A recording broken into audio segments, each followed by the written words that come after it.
আচ্ছা, জীবনে কখনো কোনো মৃত ব্যক্তিকে গোসল করিয়েছেন? যদি কখনো সুযোগ হয় তাহলে সেই মৃত ব্যক্তিকে গোসল করাবেন।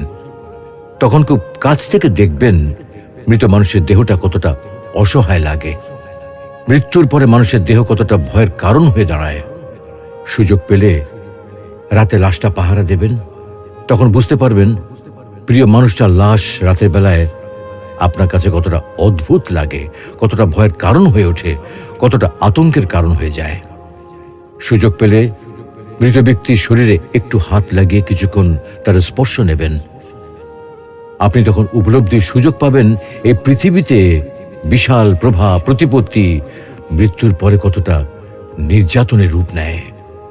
সুযোগ পেলে আপনজনদের লাশ কবরে নামাবেন খুব আগ্রহ নিয়ে।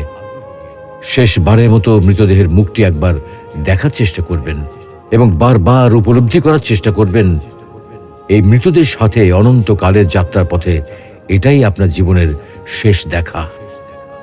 সুযোগ পেলে মাঝে মধ্যে কবরস্থানে গিয়ে নীরবে কিছুক্ষণ দাঁড়াবেন।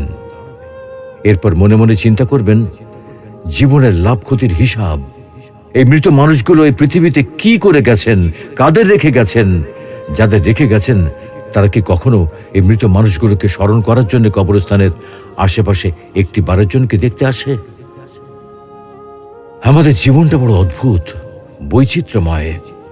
আমরা এর জন্যে, ওর জন্যে, ধন সম্পদের জন্যে, ঐশ্বর্যের জন্যে, বাড়ি গাড়ি টাকা পয়সার জন্যে কত না মায়া দেখাই, আগ্রহ দেখাই, আরো চাই আমাদের।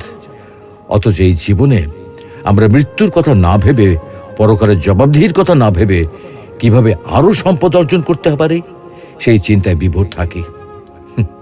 হায় রে জীবন, এখনো সময় আছে, ফিরে আসুন মহান রবের দিকে।